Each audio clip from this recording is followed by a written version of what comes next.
మనమేమి సమయం ఆలోచిస్తూ లేం, మామూలుగానూ లేం. ప్రతి భారతీయుడి గుండె రగిలిపోతుంది. సరైన దెబ్బ మనం తీయబోతున్నాం. ఈ పాకిస్తాన్కి మనం చెప్పబోయే దెబ్బ గురించి, కొట్టబోయే దెబ్బ గురించి ఒకటికి 100 సార్లు మాట్లాడుకున్నా తప్పలేదు. బహుశా ఇంతకు మించిన న్యూస్ ఏం లేదు అనుకుంటూ ఉండొచ్చేమో.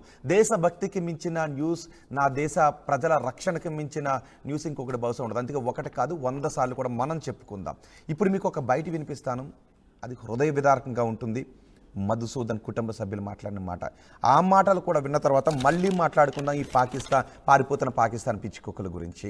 ఎందుకు మాట్లాడుకోవాలి అని చెప్తున్నాను కూడా. ఒకసారి మధుసూదన్ కుటుంబ సభ్యుల ఆవేదన విందాం.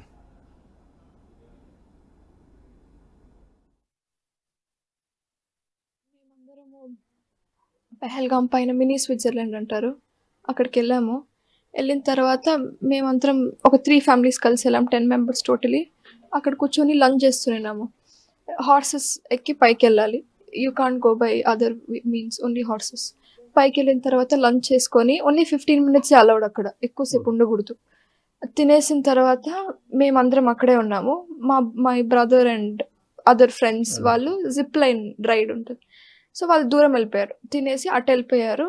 My mom and my dad వాళ్ళు తినేసి ఫోటో తీసుకుందామని మేము ముగ్గురము, నేను మా అమ్మ నాన్న ముగ్గురం లేచి పక్కకి వెళ్ళాం.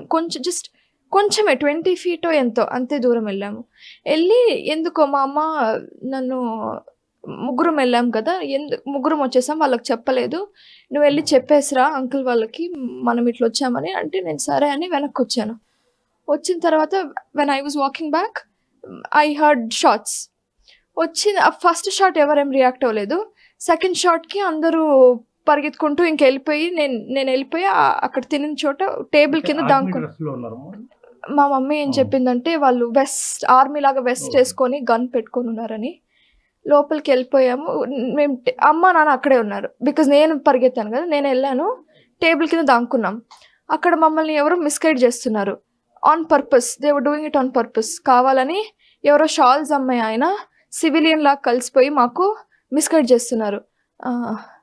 ఇది షార్ట్స్ అంటే this is Kashmiri anniversary tradition, ఏం కాదు, ఏం భయపడకండి అని ఫస్ట్ దానికి చెప్పాడు. సెకండ్ దానికి కూడా చెప్పాడు, మీరు ఇక్కడే కూర్చోండి, ఏం కాదు this is Kashmiri anniversary tradition, మీరేం భయపడకండి అంటే, మళ్ళీ అక్కడ ఆ స్టాల్ ఆయన వచ్చి ఎందుకు ఇట్లా చెప్తున్నావు వీళ్ళకి, పరిగెత్తండి అని చెప్పి మమ్మల్ని వెళ్ళిపోమన్నాడు. మేము బయటికి వెళ్ళాము, నేను గేట్ బయట ఉన్నాను, అమ్మ నాన్న రాలేదని అందరూ పరిగెత్తి వెళ్తున్నా కానీ అందరూ వెళ్ళిపోయారు. నేను మా తమ్ముడు అండ్ ఇంకొక మా అంకుల్ ఫ్రెండ్స్తో వెళ్ళాం కదా, అంకుల్ ఒకటే ముగ్గురం అక్కడ ఉండి ఆయన రమ్మంటున్నాం, మేము రావట్లేదు. ఒక 5 minutes స్పాన్ అంతే. 5 minutes స్పాన్ తర్వాత ఓన్లీ మా అమ్మ ఒకటే వచ్చింది బయటికి. మేము బయట నిన్నాము, ఆ అమ్మ డ్రెస్ కనిపించింది, నా కలర్ వస్తుందని, అదో అమ్మ వస్తుంది అని వెళ్ళాము. కనిపిస్తే అమ్మ ఒకటే తను తల కొట్టుకుంటూ డ్రెస్కి అంత బ్లడ్ అయ్యి వస్తే లోపలంట వీళ్ళని పరిగెడుతుంటే ఎవరో మిస్గైడ్ చేశారు, పరిగెత్తకండి, పడుకుంటే షూట్ చేయరంటే వీళ్ళు కొంచెం దూరం పరిగెత్తి సరే అని అందరూ, అక్కడ నేవీ ఆఫీసర్ ఉన్నారు కదా ఆయన కూడా పడుకున్నాడు. సో వాళ్ళందరినీ చూసి వీళ్ళు కూడా దే లైట్ డౌన్, ఇద్దరు ఇట్లా పట్టుకొని చేతులు. అండ్ దెన్ వాళ్ళు ఫస్ట్ ఎవరు రాలేదు అక్కడికి, ఆ terrorist I don't know who is, ఆయన రాలేదు చంపడానికి, ఆయన ఎక్కడో దూరం వెళ్ళిపోయాడు. వీళ్ళ పక్కనే ఇంకొక ఫ్యామిలీ ఉన్నిందంట, వాళ్ళని చంపేసరికి వాళ్ళ కొడుకు is 14, I don't know how old is, ఆయన అరిచాడంట కుత్తే అది ఇది అని తిడతా. సో మళ్ళీ వెళ్ళిపోయిన ఆయన మళ్ళీ వెనక్కి వచ్చి వీళ్ళిద్దరు ఇట్లా పడుకొని ఉంటే వీళ్ళకి ఫుడ్ స్టెప్స్ వినిపిస్తున్నాయంట. వచ్చి షార్ట్ వినిపించిందంట, మా అమ్మకి సౌండ్ వినిపిస్తే ఎవరో అనుకుంటే ఇట్లా చేతులు పట్టుకొని ఉన్నారు కదా, డ్రెస్ చెయ్యి అంతా వెట్ అయిపోయి డ్రెస్ అంతా వెట్ అయిపోయిందంట. అప్పుడు లేచి చూసుకుంటే they shot my dad and they are not shooting women and kids, only men. So అక్కడ వేరే వాళ్ళు షూటర్స్ అంటున్నా కానీ దే ఆర్ నాట్ షూటింగ్. మోడీకోబతావు అని చెప్తున్నారు, not women, only men. So ఇంకా నన్ను షూట్ చేసినా పర్లేదు, మా నాన్న అట్లా చేశారని she got up and she started running. అయినా వాళ్ళు ఏం చేయలేదు. ఎందుకు రన్ చేసింది? బయటకు వస్తే సెక్యూరిటీ, ఆర్మీ అంతా ఉంటారని ఎక్స్పెక్ట్ చేసింది. వాళ్ళందరూ ఉంటే హెల్ప్ చేస్తారు అని. బయటికి వస్తే ఎవరూ లేరు. అండ్ అక్కడ ఉండే వాళ్ళు కూడా లాక్కొని వెళ్ళిపోయారు. వద్దు, వెనక్కి వెళ్ళొద్దు. And then we went down to the CRPF base.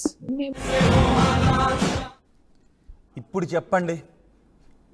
చెప్పండి ఆ చిన్నారి మాటలు విన్న తర్వాత కంట నీరు రాని మనిషి ఎవరిని ఉన్నారా? ఇప్పుడు చెప్పండి వాళ్ళ నాన్న చనిపోయిన దాన్ని చేతులు వణుకుతూ చెప్తున్న దృశ్యాలు చూస్తూ ఉంటే కంట నీరు రాని మనిషి ఎవరైనా ఉన్నారా?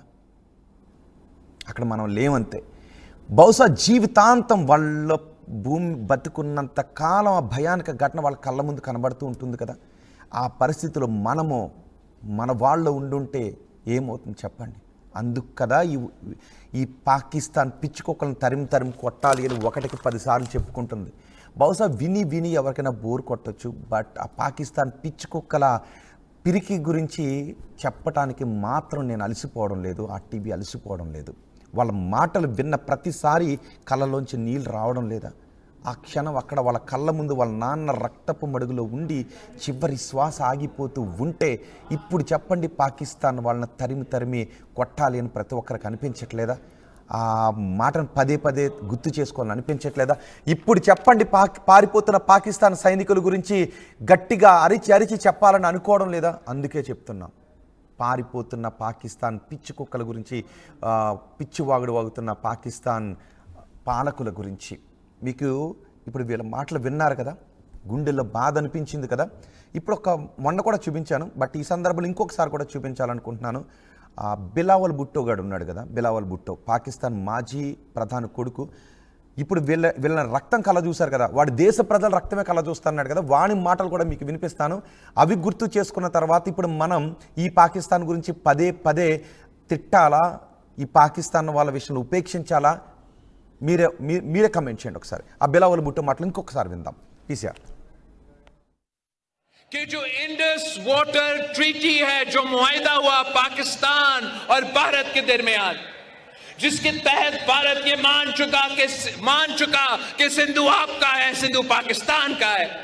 मोदी ने और उनकी हुकूमत ने ऐलान किया कि अब वो ये मुआहिदा नहीं मानते।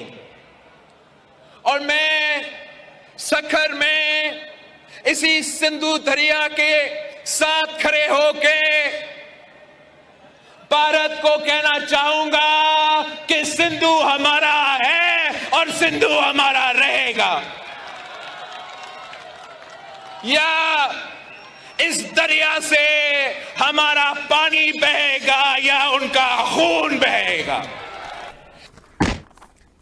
చూసారా, ఈ పాకిస్తాన్ మాజీ ప్రధాని కొడుకు, పాకిస్తాన్కి విదేశాంగ శాఖ మంత్రిగా పనిచేసిన బిలావల్ భుట్టో మన రక్తాన్ని కలజూస్తానంటున్నాడు. ఆల్రెడీ తండ్రి రక్తాన్ని, తండ్రి చివరి శ్వాసను వాళ్ళు చూస్తూ ఉండి భయంతో మాట్లాడుతున్న మాటలను కూడా విన్నారు, ధైర్యం నింపుతున్న ప్రధాని మాటలను కూడా విన్నారు. మరి పారిపోతున్న పాకిస్తాన్ సైనికుల మాటలను కూడా 1 కాదు 10 సార్లు చెప్పుకోవాలి. ఇంకా ఎంతమంది పాకిస్తాన్ సైనికులు పారిపోతారో చూద్దాం, యుద్ధం మొదలు కాకముందే. ఎస్, మీరేమనుకుంటున్నారు? ఇప్పుడు ఈ వార్తలన్నీ విన్న తర్వాత, ఈ దృశ్యాలన్నీ చూసిన తర్వాత మీరేమనుకుంటున్నారు? మీ అభిప్రాయాన్ని కమెంట్ బాక్స్లో తెలియచేయండి. ఎస్ సచిన్, ఇప్పుడు పాకిస్తాన్లో పరిస్థితి ఏంటి? ఇంకా బోర్డర్లో ఎక్సర్సైజులు కొనసాగుతూనే ఉన్నాయి, త్రివిధ దళాలు మనకు సిద్ధంగానే ఉన్నాయి. పాకిస్తాన్ కూడా అలా చెత్త ట్యాంకులు తీసుకొని మేము సిద్ధంగానే ఉన్నాం, మా దగ్గర 130 అణుబాంబులు ఉన్నాయని పాకిస్తాన్ పిచ్చి కుక్కలు పేలుతూ ఉంటే పాకిస్తాన్ సైనికులు మాత్రం పారిపోతూ ఉన్నారు. వాళ్ళ దగ్గర వార్ ట్యాంకులు అవే బదులు సెప్టిక్ ట్యాంకులతో పోలిస్తే బెటర్ ఏమో. ఎందుకంటే వాళ్ళ ప్రజలు వాళ్ళని చీకొడుతున్నప్పుడు వాళ్ళు ఎందుకు ఏం చేస్తున్నారో కూడా అర్థం కాని పరిస్థితిలో ఉన్నారని దానికి బెస్ట్ ఎగ్జాంపుల్ మొన్న జరిగిన భేటీ. మొన్న పాకిస్తాన్ ప్రధాని షహబాజ్ షరీఫ్ ఇప్పటి వరకు కూడా ఇటు ఇంటర్నేషనల్ ప్లాట్ఫామ్స్ వెళ్ళి మా పరిస్థితి ఇది అని మొత్తుకుంటున్నారు తప్ప వాళ్ళ ఆర్మీతో మాట్లాడిన సందర్భంలో వాళ్ళ ఆర్మీ చీఫ్ వచ్చి మాట్లాడిన సందర్భం కూడా ఎక్కడా కనిపించట్లేదు. ఇక్కడి నుంచి ఒక అడుగు ముందుకు వెళ్తారు. యాక్చువల్లీ రైల్వే మినిస్టర్ ఆయన మాట్లాడుతూ మా దగ్గర 130 న్యూక్లియర్ వెపన్స్ ఉన్నాయి, మేము వాటిని ప్రయోగిస్తామని చెప్పి వాళ్ళు యాక్చువల్గా క్యాలిక్యులేషన్స్ మర్చిపోయారు రోహిత్. ఎంత దరిద్రంగా వాళ్ళ పరిస్థితి ఉందంటే కనుక వాళ్ళ దగ్గర 130 కాదు 170, 175 న్యూక్లియర్ వెపన్స్ ఉన్నాయి, అది కూడా మర్చిపోయారు. అది వాళ్ళ పరిస్థితి. ఏమంటాడు బిలావల్ భుట్టోకి సంబంధించి ఒక్కసారి వాళ్ళ నాన్న కావచ్చు, వాళ్ళ తాత కావచ్చు, ఒక్కసారి వాళ్ళ గురించి చదువుకున్నా, వాళ్ళ గురించి తెలుసుకున్నా ఈ రోజు ఆ వ్యక్తి అటువంటి మాట మాట్లాడేవాడు కాదు. ఎందుకంటే ఇందిరాగాంధీతో ఎటువంటి సత్సంబంధం మెయింటైన్ చేసే ప్రయత్నం చేశారు వాళ్ళు. ఎంతసేపు నెహ్రూతో ఎటువంటి సినారియో ఉండింది, ఎటువంటి భేటీ జరిగింది, వాళ్ళతో జరిగిన ఒప్పందం ప్రకారమే కదా ఆ రోజు ఇండియా దయచేసి వదిలేస్తున్న నీళ్ళు ఈరోజు తాగుతున్నాడు. ఆ విషయం మర్చిపోయిన వ్యక్తి రోజు వాగుతూ ఉంటే, అక్కడి ప్రజలే చేస్తూ ఉంటే, పాకిస్తాన్ ప్రజలు వాళ్ళని పొండి అంటూ ఉంటే, బలూచిస్తాన్ వాళ్ళు పెంచుకున్న బలూచిస్తాన్ వాళ్ళని ఈ రోజు కాదు అంటుంటే ఏకైపోయింది. ప్రపంచం పట్టించుకోవట్లేదు. హమాస్ లాంటి ఉగ్ర సంస్థలు తీసుకొస్తున్నారు, హమాస్ లాంటి ఉగ్ర సంస్థలు వాళ్ళకి సపోర్ట్ ఇస్తున్నాయి, ఇటు హౌస్ లాంటి ఉగ్ర సంస్థలు వాళ్ళకి సపోర్ట్ ఇస్తున్నాయి.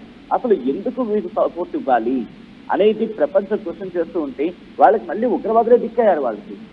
వాళ్ళకి ఉగ్ర సంస్థలు తప్ప ఇంకా ఆప్షన్ కనిపించట్లేదు. ఇలాంటి నేపథ్యంలో వాళ్ళకి తెలుసు తమని పెంచి పోషించిన స్వామి రోజు విషపు నాగే కాచేస్తోంది అని చెప్పి. అది తెలిసిన ఇంట్రెస్టింగ్ గా రోహిత్, అక్కడ ప్రజలకు తెలుస్తోంది తప్ప పాలకులకు అర్థం కావట్లా. ఎందుకంటే అక్కడ పాలకులు ఆర్మీ. ఎక్కడైనా చాలా మంది మన డిఫెన్స్ ఎక్స్పర్ట్స్ ఒకటే చెప్తున్నారు, దేశానికి ఆర్మీ ఉంటుంది, కానీ అక్కడ ఆర్మీకి దేశం ఉంది యాక్చువల్గా వాళ్ళకి సంబంధించి అటువంటి పరిస్థితి. కాబట్టి ఇప్పుడు ఆర్మీని ఒక్కొక్కరిగా ఖాళీ చేసేస్తున్నారు, వెళ్ళిపోతున్నారు. ఇటు విదేశాలకు వెళ్ళిపోతున్న సందర్భం గతంలోనే చూసాం, కొద్ది రోజుల క్రితం. ఈ రోజు సాక్షాత్ ఆర్మీ చీఫ్ లాంటి వ్యక్తులు కనిపించడం లేదు. ఒకటే ప్రశ్న రైజ్ అవుతోంది, ఆయన ఉన్నాడా లేకపోతే ఆయన కూడా చెక్కేస్తాడా అని చెప్పి. సో ఇటువంటి సినారియోలో పాకిస్తాన్ ఆర్మీ ఎక్కడా సిద్ధంగా లేదు అనేది క్లియర్ కట్గా అర్థమవుతుంది. దానికి బెస్ట్ ఎగ్జాంపుల్ విదేశాంగ మంత్రులు కావచ్చు, లేకపోతే అక్కడ ఆ దేశానికి సంబంధించిన సోకాల్డ్ మినిస్టర్స్ గా చెప్పుకుంటున్న వాళ్ళు బయటకు వచ్చి మాట్లాడతాం. అంతే తప్ప మా దగ్గర ఇంత ఎక్విప్మెంట్ ఉంది, మా దగ్గర ఈ పవర్ ఉంది, మా దగ్గర న్యూక్లియర్ వెపన్స్ ఉన్నాయి, వీటి గురించి మాట్లాడే పరిస్థితి ఉంది రోహిత్.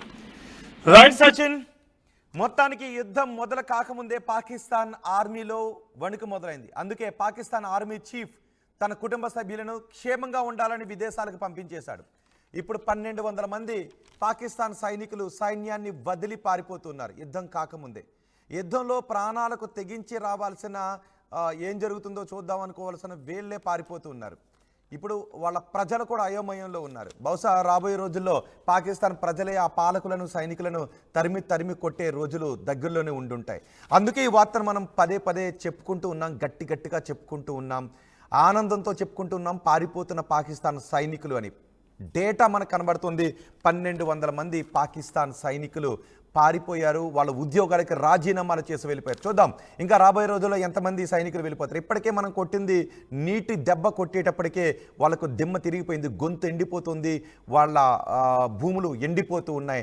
ఈ దెబ్బకే వాళ్ళు దీన్నే యుద్ధంగా తీసుకుంటున్నామని చెప్తున్నారు. సో మనం దేనికైనా సిద్ధంగా ఉన్నామని మన త్రివిధ దళాలను సిద్ధం చేసేటప్పటికి 1200 మంది పాకిస్తాన్ సైనికులు రాజీనామాలు చేసి వెళ్ళిపోయారు. నిన్న ప్రధాని మోదీ కూడా మాట్లాడారు, ప్రతి భారతీయుడు గుండె రగిలిపోతూ ఉంది అని. ఎంతలా రగిలిపోతూ ఉందో మీకు ఇంకొకసారి మధుసూదన్ కుటుంబ సభ్యుల మాటలు ఇంకొకసారి విందాం. ఇప్పుడు మీకు ఏమనిపిస్తుందో విన్న తర్వాత మీ అభిప్రాయం కామెంట్ బాక్స్లో తెలియచేయండి. ప్లీజ్ సార్ ఇంకొకసారి మధుసూదన్ కుటుంబ సభ్యుల మాటలు ప్లే చేయండి.